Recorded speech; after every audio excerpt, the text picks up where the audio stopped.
And we will ask if everybody has read the minutes of the February 16th meeting. And if they have, I will accept a motion to accept those minutes or to accept the minutes as read unless there's some changes.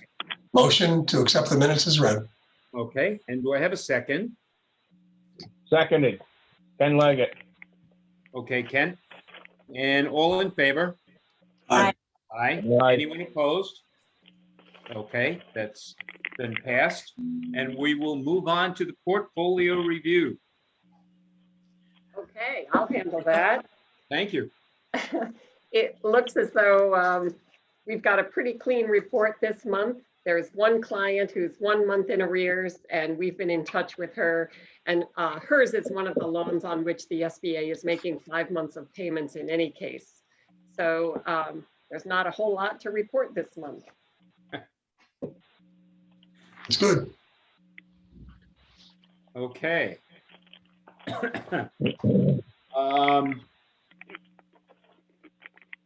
Then I guess we would move on to the loan committee annual evaluation. Everybody got a copy? Mhm. And Yep. since we're pretty John? close- Yes, You need to have a motion to approve that, or to recommend it to the full board, the actually. portfolio review. Yes, Sorry about that.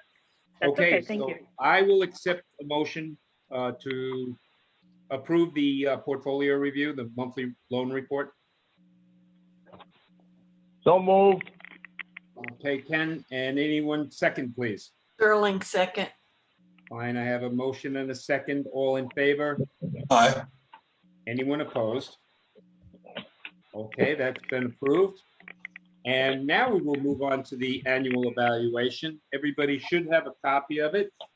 And hopefully you took a look at it. It looks like we're not doing too bad. We have one somewhat agree. If anybody has any questions or any discussion about that, we can do that now. Or Motion, I'd like to make a motion that we accept the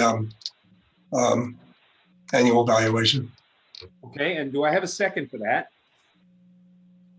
Sterling, I'll second. second it. Okay, fine, thank you. And all in favor? Aye. Aye. Aye. Anyone opposed? That has been approved. Back to you, Martha. Well, actually, I guess, let me see, the first is Lauren, right? Let's see, shall we do the fast forward loan presentation quickly? Oh, yeah, I'm sorry, right. Okay. As you may recall, we developed something called the Rapid Recovery Loan as we were coming out of the initial phase anyway of the pandemic. And that was a $15,000 loan with no collateral other than a personal guarantee. And we met as a team and decided we would sort of morph that into a new loan program, which we named the Fast Forward Loan. And that will have a maximum amount of $20,000. Again, no collateral, faster turnaround, basically just a minimum credit score. If they meet the criteria, we should be able to fund these more quickly than our usual loans. And Ileana, in fact, developed a nice presentation, a marketing plan. If we decide to move forward with this, we're basically ready to go. Ileana, I can either maybe share my screen and show them one of the concepts you've developed, or you can do that. What do you prefer? If you don't mind sharing, I don't have it up right now. Okay, let me see if I can do Thank that you. very, very quickly. Oh, I guess I need Lisa's permission to share my screen.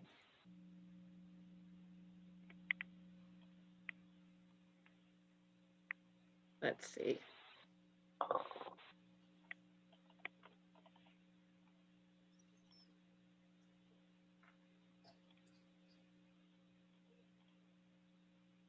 Oh, can everyone? Martha, you see should it? be able to share.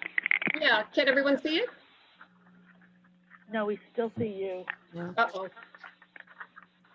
I'm sorry, Martha, but I can't see anything. I'm on the phone only. Okay, well, maybe the easiest thing is simply to talk about it. Basically, we'll have a link to the new program on our webpage and we'll promote it via social media. Okay. Basically, the idea here was to every quarter come up with a new loan program that we can market. I think we had discussed this at one point where, even if we're only behind the scenes using some of the money, we can announce that, we have a loan program for this purpose.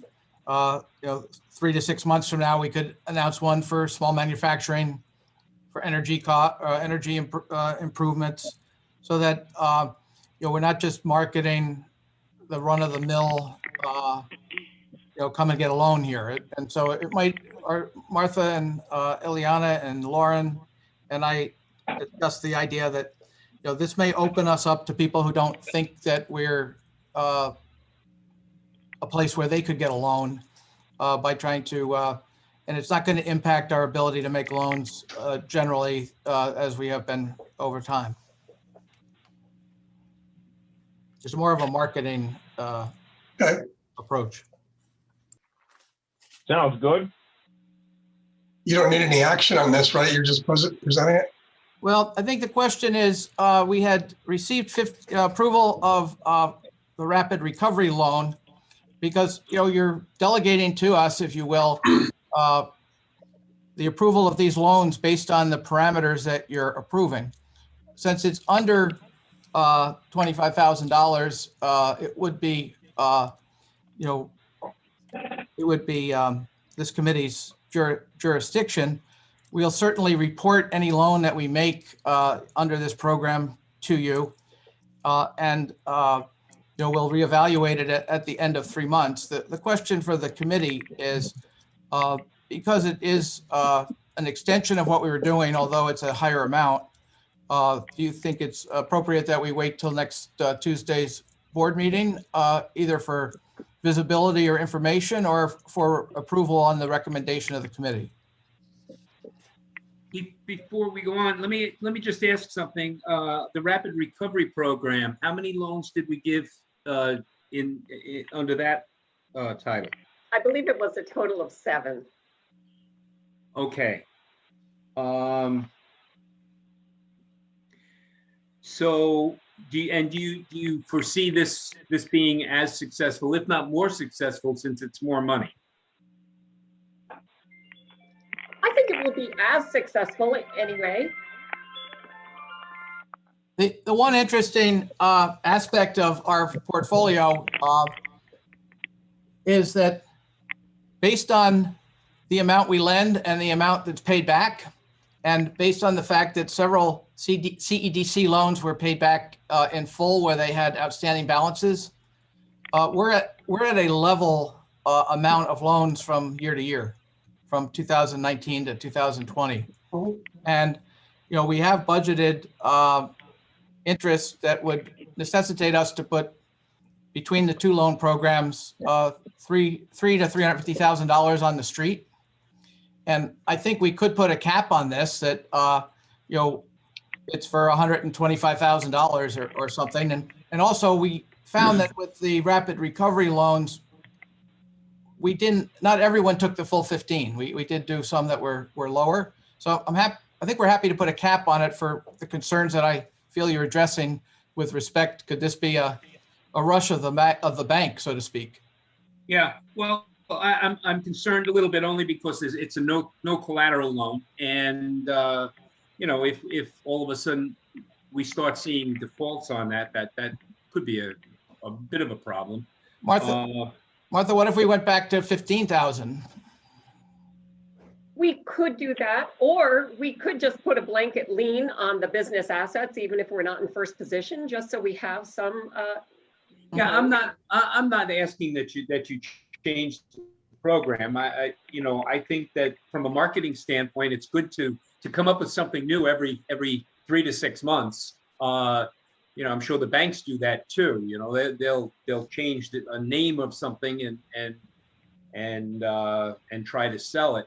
So I don't have that problem. I was just curious. Obviously, if you are gonna do 7 or 8 of these, you're up in the $150,000 to $200,000. You start getting up there, and without any oversight, or there is oversight in that you'll report it, Right. and that's fine. But I'm also thinking that what if we said it was a $120,000 loan program we were announcing? And then we have built in a cap that once that's gone, we have to come back to you. Yeah, that would be fine too. I mean, we have a pretty good ratio of good loans to bad loans. I put a lot of faith in our loan programs. Sure. I think this is a good idea. And I think, you know, if things get more expensive, 20 might be a better cap than 15. I don't know. Martha, we'd have to hear from you on that. But I like this, you know, we have more money to loan now, so let's get it out on the streets and loan it out. Okay, Yeah, so the $15,000 was basically a working capital loan. I think for 20, they might be able to purchase a piece of equipment or additional inventory or something of, you know, tangible for the business. Any criteria as to whether this is targeting new business or helping existing? Well, the criteria for the $15,000 rapid recovery loan was that they had to be in business for 2 years, and we decided to continue that. It gave us a little bit higher comfort level. That helps. yeah, that's good. And one other aspect of this is it's only CEDC loans. We wouldn't do this with SBA money. And last year, of our $671,000 in new loans, 371 was SBA and 299 was through CEDC. So Mike, might we want to consider some of them being SBA loans, or, you know? I guess you could. Yeah, I didn't know if the rules would allow us. They would allow it, yes. All right. So we'll balance it. Yeah. Okay, so does this committee, let me hear from the committee, does this committee want to vote on this and send it to the full board with our approval or disapproval? I don't know if you want a motion or how you want to do it, but I would recommend that we endorse it and send to the full board. Okay, then I will accept the motion that we do just that we agree to this fast forward loan program at $20,000. And we can discuss a cap with the full board, but I don't know whether that's necessary. But I will accept the motion. So moved. And a second, please. Seconded. Okay, Seconded. and I'll say, okay, so we have a motion and a second. All those in favor? Aye. All right. And anyone opposed? I'm going to abstain. My apologies. I don't know what you're talking about, so you don't need to repeat it all. I'll learn about it at the board. I could not. You'll hear it on Tuesday. No Yeah. problem. Next I week. could not find the link that Lisa sent me. I was emailing her, so sorry I'm late. No problem. Okay, so that's been approved, and we'll move that on to the full board and or with our recommendation. And we'll move on to Old Hudson change of collateral request. Yes, this does require committee approval. Old Hudson has had a loan with us for almost 6 years. The original loan amount was $75,000. The present balance is approximately $11,000. And one of the loans is currently receiving payments of principal and interest made by the SBA. And once that period ends, the loan balance for the combined 2 loans will be just under $10,000. The owner is interested in refinancing her home. She's getting a better interest rate, and she is pulling some cash out for a home improvement project. She called and requested that we subordinate to the lender, and I am actually suggesting that we remove our mortgages on her home. She will be paid in full in December. She's never missed a payment. She continued to pay on her CEDC loan even when we offered the 6-month deferment. She's really just been a terrific customer. We don't have her 2020 taxes yet, but we have them from 2019. The business has grown steadily and shown a profit. They're paying taxes. I really think we can release those liens and feel comfortable that she'll continue making her payments until December. Any discussion from anybody? Any thoughts? If not, I'll accept the motion to go ahead with that. I'll make a motion. Sarah, and a second, please. Second, Thank you. And with a motion and a second, all those in favor? Aye. Aye. Aye. Aye. Anyone opposed? Brian Sickles needs to abstain. Brian, abstention. Thank you. And that's been passed. So Thank you. there you go, Martha. Thank you. Good deal. Little Rico. Little John, Rico. John, Ye- excuse Yes. me, Martha. This is Kenny Leggett. I've got to recuse myself from any discussion on this one. Oh, On Little I Rico. understand, Ken. Yes. I'm aware. Thank you so much. All right? I'm Okay. not going to step, I don't, do I have to step out of the meeting and leave, or can I just sit here and listen and go on? Mike, You you're can just turned sit off. there. Why don't we jump to the next can loans do and come that. back to this and Ken can jump off. Okay. Are we going to call the All right, next do it. one Flying Horsey or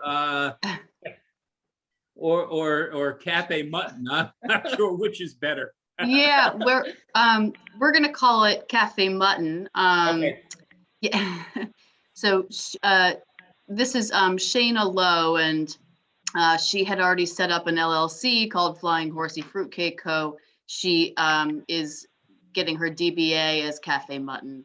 And Right. so Shayna is opening Cafe Mutton in the former Relish space at 757 Columbia in Hudson. Shayna saw a smart opportunity. Relish already had a fully built out kitchen up to code. And her vision for this is really kind of what she's described as like the quintessential neighborhood cafe. She feels like Hudson still doesn't quite have this. She's going to be serving rustic American fare, sourced, whenever and however possible from local farms, local suppliers. And she's really, really focused on creating this very welcoming and unpretentious environment. She wants to be offering something in terms of a price point that's, in between casual and cheap and upscale. So, she wants to remain priced below places such as the Maker and Rivertown.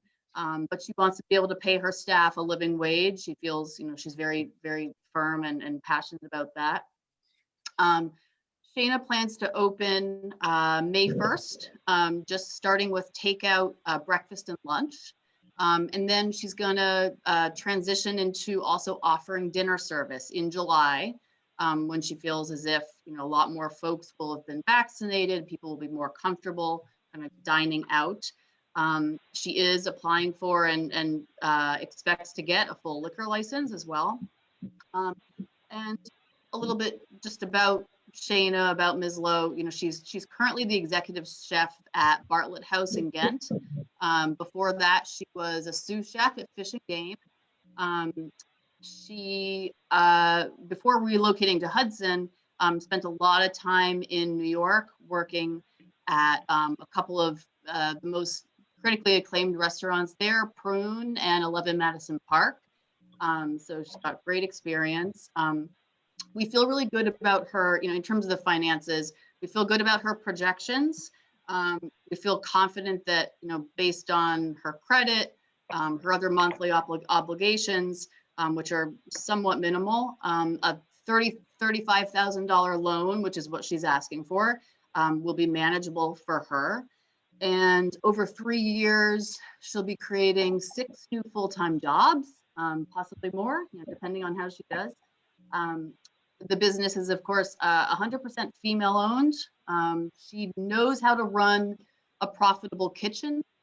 She's talked to us about how, being kind of at the helm of Bartlett House, right from the beginning of COVID, they've really learned how to pivot, and so she's taken a lot of that on board. She is well connected in the local food industry, so feels very confident that with just word of mouth and some social media, she can create a fast following. She lives right in Hudson, kind of a short walk from the restaurant.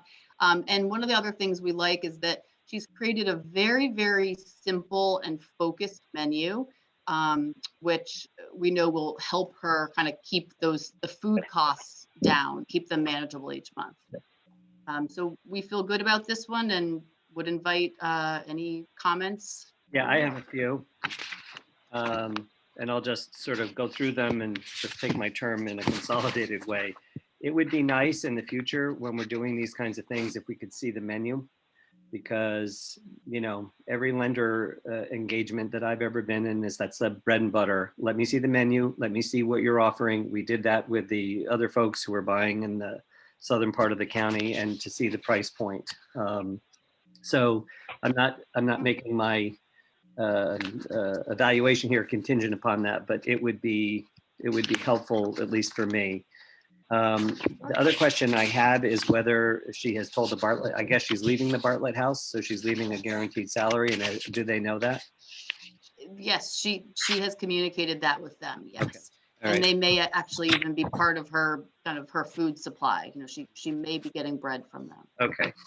And then the other thing which just sort of jumped out to me is, you know, the equipment is listed as collateral in part of the loan, but the equipment is valued at $9,200.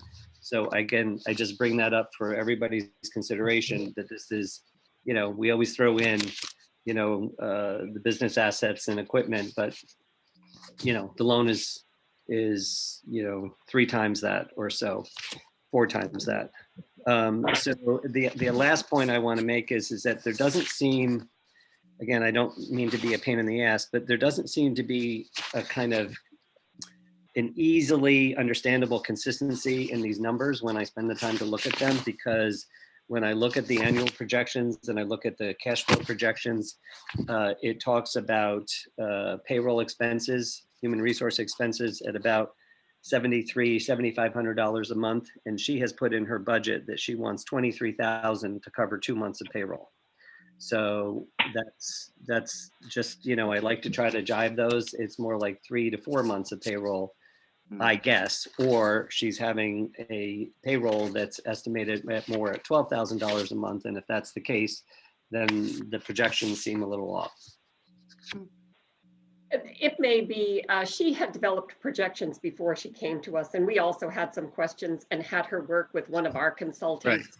Yeah, Right. so maybe If we go on record, Martha, as approving this loan and we're public and somebody could look at this at some point and they say, well, you know, Seth, she refined her projections, but then you ended up lending her, I don't know, $8,000, $10,000 more than what she identified that she needed.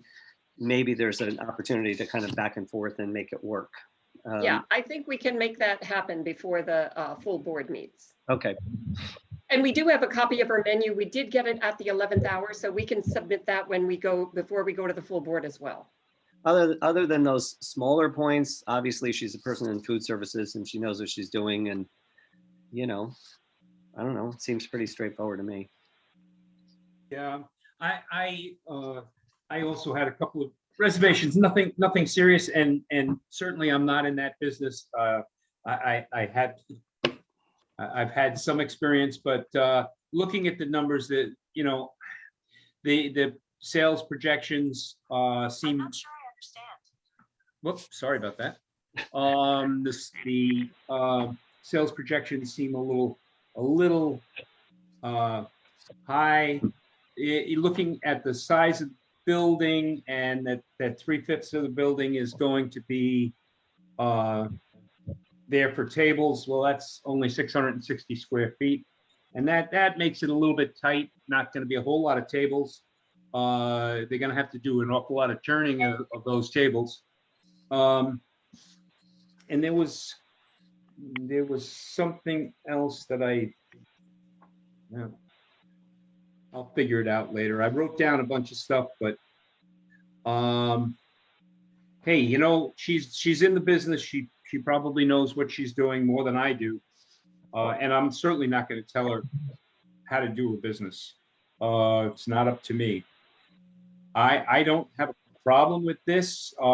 Obviously, we're going to be looking at 3 food establishments. Seems to be what we're getting these days. And And I mean, I like the location. It's a little bit off, but I do like her enthusiasm with competition right along that street. So anybody have anything else that they would like to bring up? Yeah, I would say she's missing some of the competition because the new coffee place that I don't believe has opened yet right on 7th Street Park. And she doesn't mention Wonder Bar either. It's a funny location. I mean, she sounds great. And if anybody's going to make this location work, it'll be her. There is, parking is a little bit difficult, and I think she's missing the hospital because they have cheaper food up there, but I think people want to get out of the hospital. Employees will come down to there. And I think I've known Relish for years, and there are many locations, and they always seem to, always something a little that doesn't work for them. And then the Card Cafe in there didn't make it either. So it's going to be a tough location. If anybody can make it, I think she will. So we do share your concerns, and Lauren, correct me if I'm wrong, but you had a discussion with Shayna about some of these concerns. You know, we asked her what would happen if she didn't meet her numbers in the first year, and her own salary is probably what would suffer. She is married. There is a secondary source of income. She does have family support, and they've invested some small amount of equity in the business so far. She feels that she could go back to them if she had to. Correct. I don't know that we could get a second guarantor, but perhaps we could try. I don't think so. I mean, this is one of those things where it's either going to work or it's not, and we take the risk because it's restaurants. I mean, I know here I am picking her apart, but I just do that for the sense of thoroughness. I don't do it with a sense of spirit. It will help her. I don't know how long or how far she is with her liquor license, but you know, there is money in booze. So yes, and I think she's well aware of that as well. Yeah, that will be a big help. Starting off with just breakfast and lunch is, you're gonna have to sell an awful lot of eggs to pay the debt service, but that's okay. If you can sell the eggs and some whiskey and eggs, maybe you'd do great. Right. Okay. Any other discussion about this? I'm good. Do we have a motion to accept this loan? I'll make the motion. Seth, and do we have a second? I'll second. Sarah, thank you. We have a motion and a second. All in favor? Aye. Aye. Anyone opposed? Okay, then this is accepted. And we're looking at 35,000 on that one. I do see this as restaurants start opening in a way right now, there aren't enough places to eat out. And as more and more of us get vaccinated, you're looking for places to eat out. Saturday everything is booked. You can't get a place to eat on Saturday night. Yeah. If you were in Hudson this weekend, I mean, it was mobbed, absolutely mobbed. And I think this is the wave of the future. This summer, we're just going to be packed. So should have a good chance to get a good toehold here. Good. Sounds good. Okay, then we'll move on to Spencertown Market. And Martha? Okay, yes, more food businesses. This one has a Mexican flair. I don't know if this project would have made it this far if it weren't for the building owner, Alan Phillips. And we know Alan, and we've worked with him on other projects. He purchased the building from the previous owners, and he is doing the renovations at his own expense, including purchasing and installing the hood system. He has partnered with Cristobal Morales, who is going to own and operate the business. From what I can tell, the community in Spencertown and that surrounding area is thrilled that this will be reopening because there's very little in that hamlet, and they really miss being able to get a cup of coffee and a hard roll. He'll also be doing limited groceries and prepared foods. And he may consider doing community dinners. At the beginning, those would be takeout, and actually it may continue that way. Chris has been putting in sweat equity. He's been working for Alan since the beginning, and the renovations are nearing completion. They've been in touch with the health department. I don't think he'll have any trouble getting his permit. He had one when he ran the Taste Box on Main Street in Chatham. I did let him know he was late filing his 2019 taxes. He's working with Jean Lossy. I spoke to Cristobal this morning. He is under the impression she was going to try and get those filed by Friday, but he hadn't heard back from her yet. And he really only has enough in savings to pay half of what he thinks his tax liability is going to be. So he'll have to work out a payment plan with the IRS, and he's well aware of that. He did go through a divorce last year. So this is the first time we're proposing a 7-year loan. The SBA increased the term to 7 years, and we're just trying to keep his payments reasonable. The combined payment will be $775 a month. Once again, we will have a lien on all business assets, including the equipment. We found his projections to be reasonable. He did have access to the books from the previous owner last year, but they were only open for 6 months and they were primarily doing wholesaling. So I'm not sure that's terribly meaningful. Again, I don't think this is a business that's going to make anybody rich, but he will be able to provide a living for himself and build some equity over time. And so we are recommending this loan to the loan committee. So here are my issues. Go ahead, Jeff. Yep. This feels thin to me, which I know is not a very professional term of art. He has started and stopped. He has narrated himself that he had a very successful catering storefront business that he liked, and then it just closed. And like, you know, why? And so that gives me pause. It gives me pause that we are doing a loan for somebody who is, as we speak now, not on extension, but, you know, past a threshold of you file your returns if you want to go and get a loan. That's a 101 for any bank. I know this is in the works, but it feels to me uncomfortable to make any decision on that.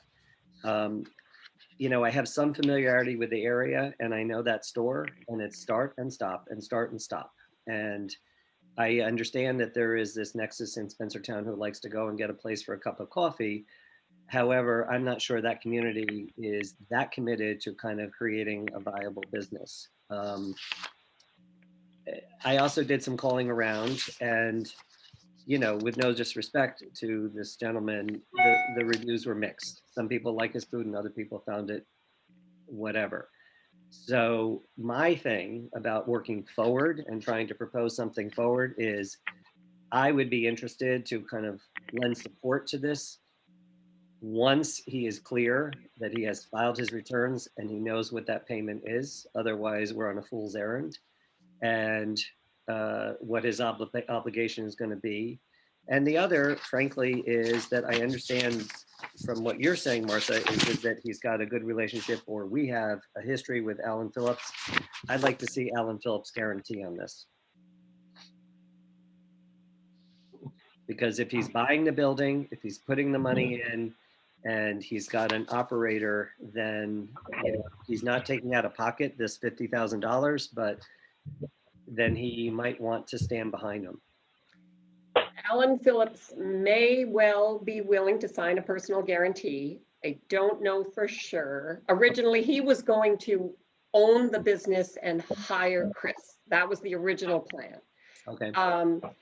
Chris knows full well we can't make a loan until his taxes have been filed and we have the tax returns in our hands.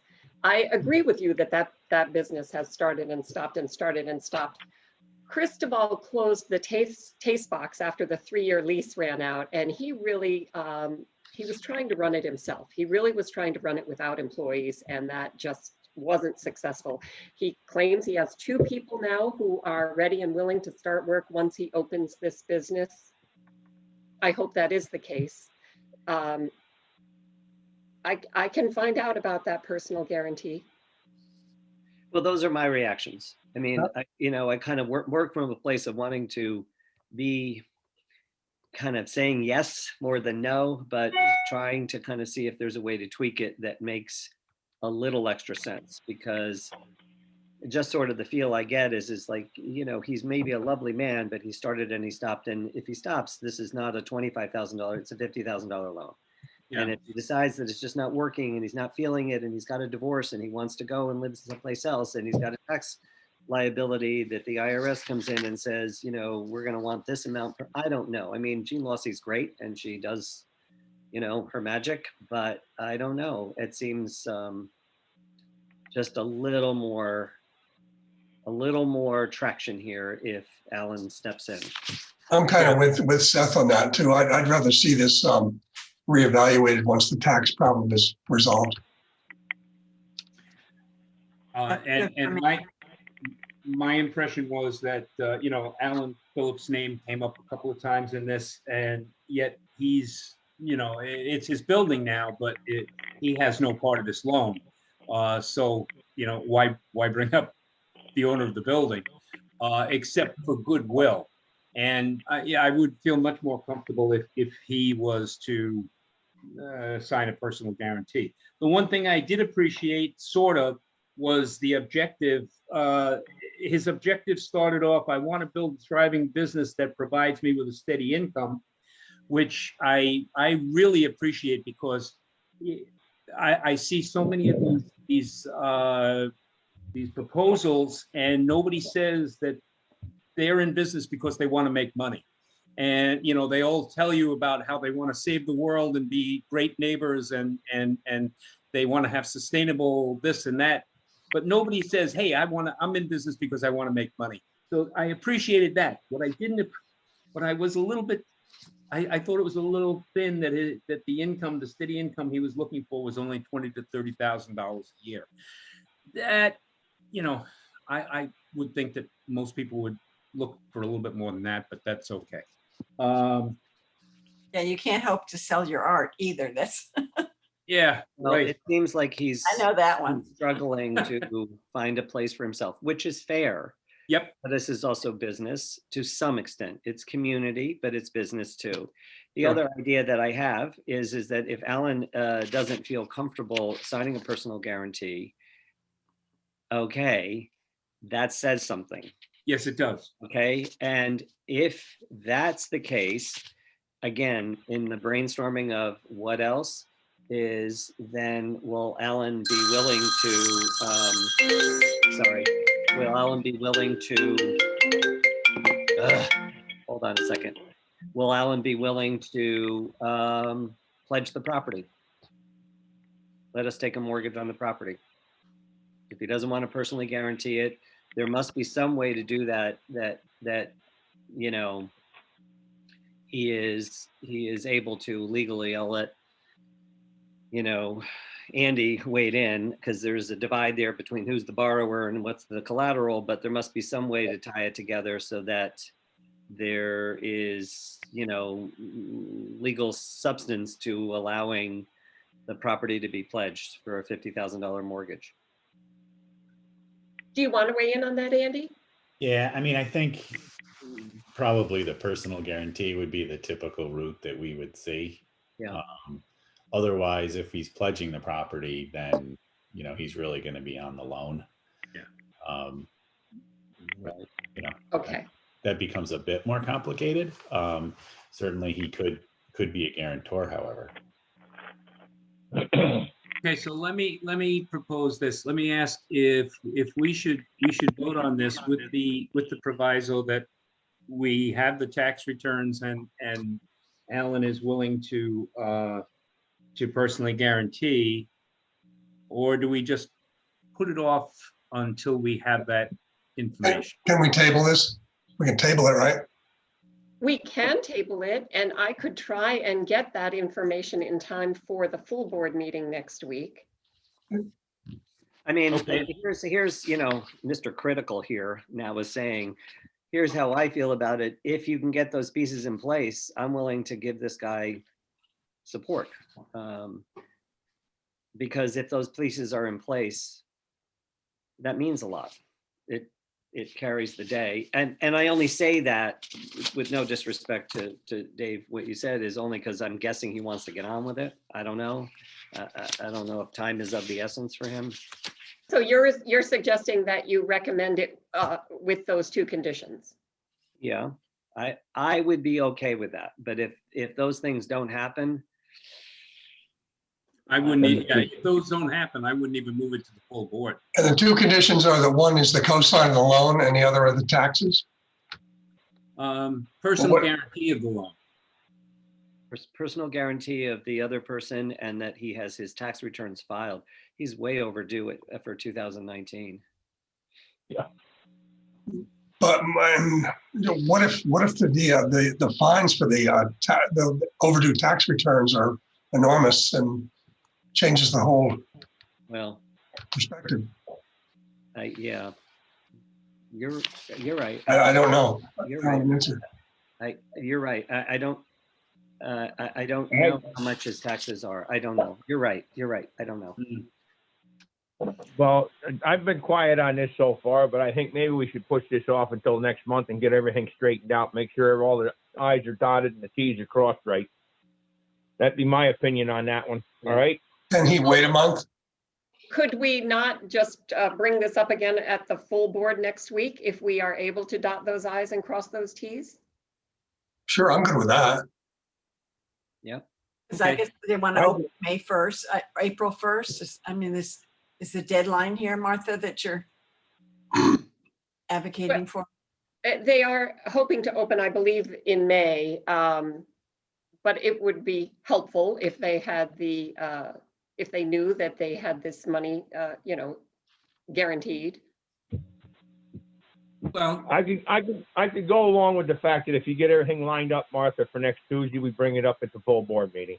Okay, thank you. that's fine. So then we will table this loan and present it at the full board meeting if everything is in place. Great. Everybody agree? Great. Okay. Agreed. Okay, Ken, we're gonna move on to the one to Little Rico. So And I'm going to move on. I'm moving on out of the meeting. I will talk to you and hear from you all next week. Have a good Okay. weekend. you too, Ken. Thank Thanks, you. Ken. Hi. Bye. All right. Okay, Lauren. So great. Thank you. So Little Rico, yeah. Angelica Hernandez. She's opening Little Rico in the former Time & Co space, 400 block of Warren Street here in Hudson. And, one of the things that struck us and really kind of gives us confidence in this particularly is that this has been a kind of slow and steady build over time for Ms. Hernandez. She's gotten the opportunity to test and refine this business concept. In 2019, she was really simply just selling cold pressed juices at farmers markets, creating the following. She grew it into an e-commerce site, combined with some retail sales at local storefronts such as Otto's in Germantown and Supernatural. And now with Time & Co shuttering, she's really ready to run her own physical operation with Little Rico. And she's adding 2 additional revenue streams, which we like. So in addition to the juices that she's already known for, she'll have a small grocery section, and she'll also have prepared meals. And those are going to be sort of a reimagination, if you will, of Puerto Rican food through the lens of like health and nutrition. She is a certified, she has a nutritional degree. And there's one other, in terms of kind of her competition, there's one other juice shop, the Juice Branch here in Hudson. Angelica really feels she has a leg up. She's right in the heart of Warren Street. She'll be using all organic ingredients. And there isn't really another health food market right in City of Hudson. And there's no other place right now that is serving prepared foods that are created or prepared by a certified health coach, which she is. She'll also be offering more kind of consistent and accessible price points, she feels, versus Juice Branch. It'll be $10 for juices, $10 for the prepared meals. She's going to be open Thursday through Monday is the plan. She is planning to open her doors April 1st. And then in terms of the financials, for us, her projections felt pretty reasonable. She has made a personal investment. We were particularly impressed with how she created a successful GoFundMe campaign to buy her somewhat expensive commercial juicer. So, that says something to us about just her ability to tell a compelling story, create a following, use marketing and sort of online tools to get that kind of stuff done. She purchased the existing Time & Co equipment. It was a kind of a good deal with the exiting owner. She'll be repaying that over 2 years, not starting until September. She has student loans in deferment. She has payment arrangements in place for some taxes. So we feel like the request that's for $23,000, and this is for equipment, materials, supplies, some inventory and working capital. We feel that request, we feel comfortable with that. We feel she can manage this. It aligns with our mission to support a business that's 100% minority owned, 100% female owned. And as I already mentioned, she's built the business over time. She's pivoted when necessary. She's already got a following. People are excited for her to kind of have this storefront and be open again, but in a new capacity. And she'll be creating those 2 additional revenue streams, which we like, the groceries and the prepared meals. So that's our take on it. So curious to hear thoughts. Understand, I just want to get the technical here. So when I look at this, she has 2 juicers. She has something called the Good Nature, which is $14,400, and then she has a second juicer that's another $4,300. Is that right? That's correct. Those are kind of the 2, bigger investment commercial juicers, and she already owns those. Okay, so that was my other question is, with the GoFundMe, did she end up purchasing those? Did she end up securing those, and does she own them outright now? Yeah, so the GoFundMe did not cover the full amount. She made she made a significant dent in it via that GoFundMe page. Okay. So all right. So for her, I'm just confused here. So for the 23 that she needs from us, what is that for? Yeah, that's part of this larger budget. Yes. I guess my question is, she needs those juicers in order to do her business, because that's the thrust of her business. So that's correct. That's somehow a part of this 36,000. Yes. So the juicers, that's part of the 11,000, I guess.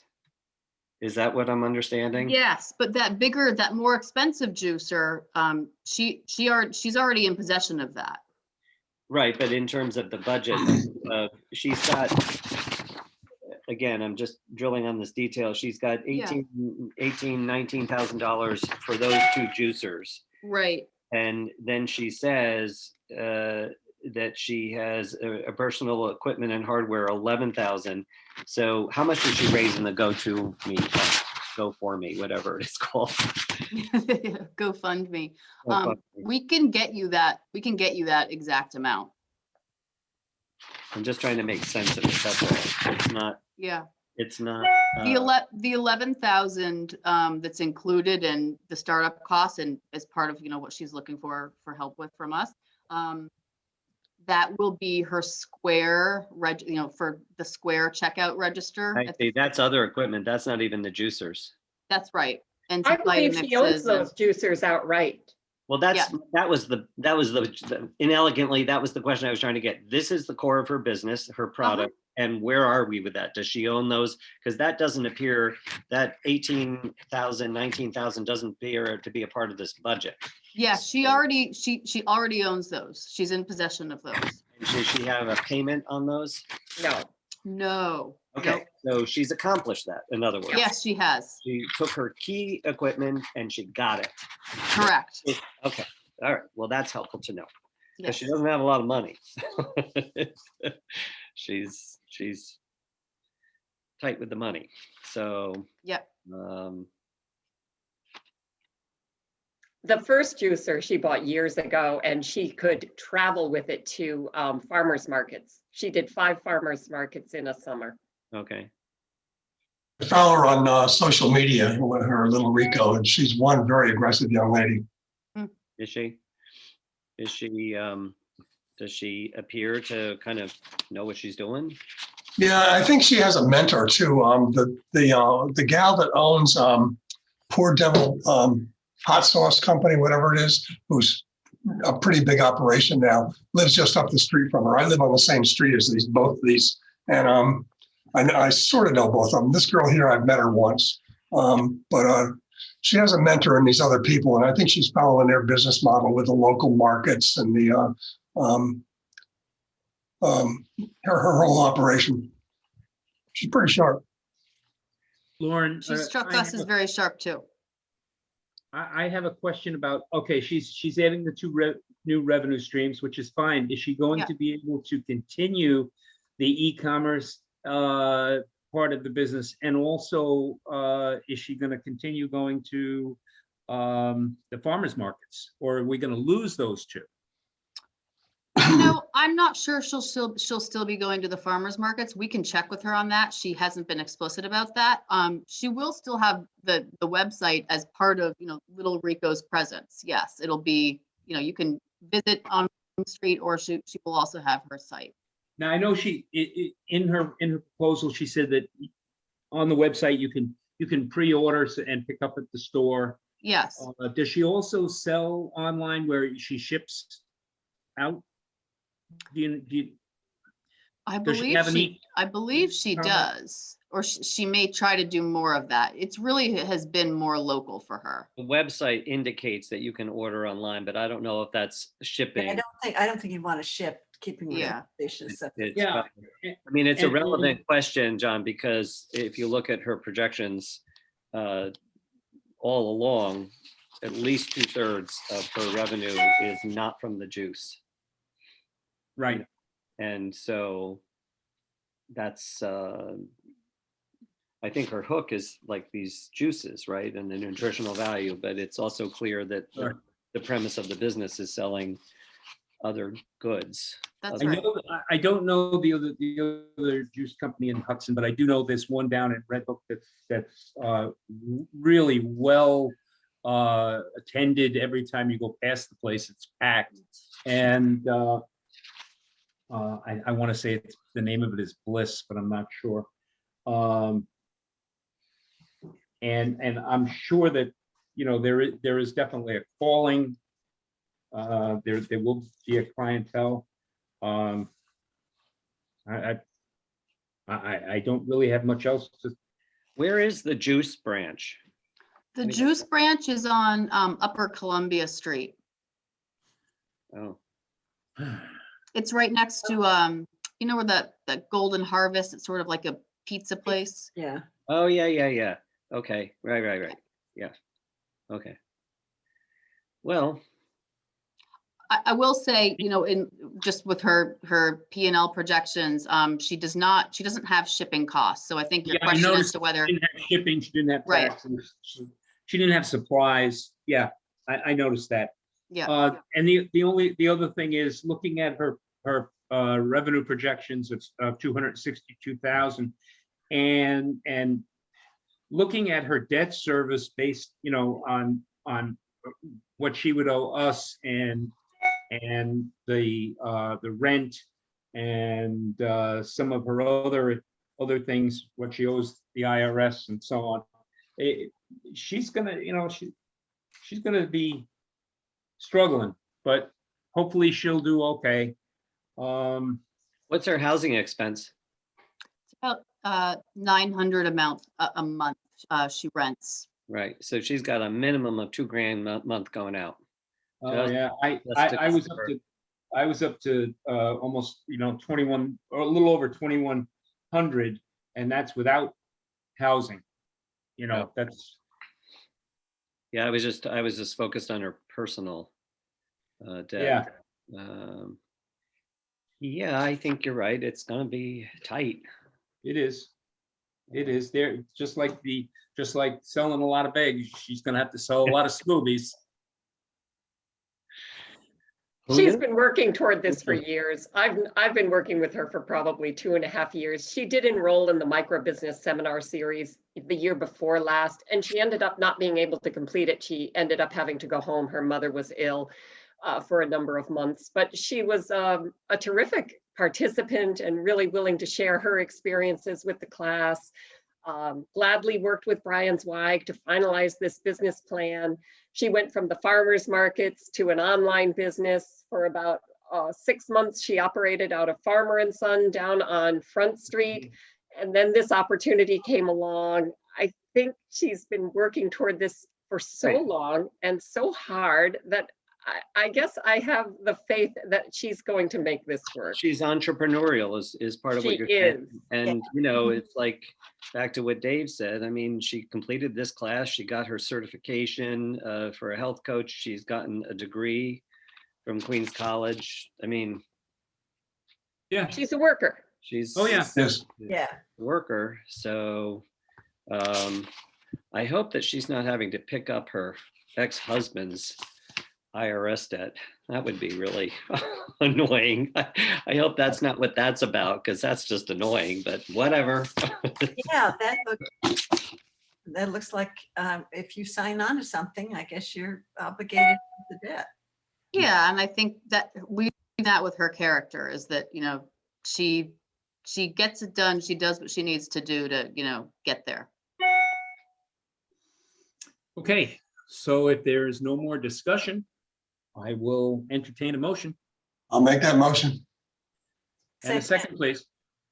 Sarah, that was you? A second. Okay, thank you. And so I have a motion and a second.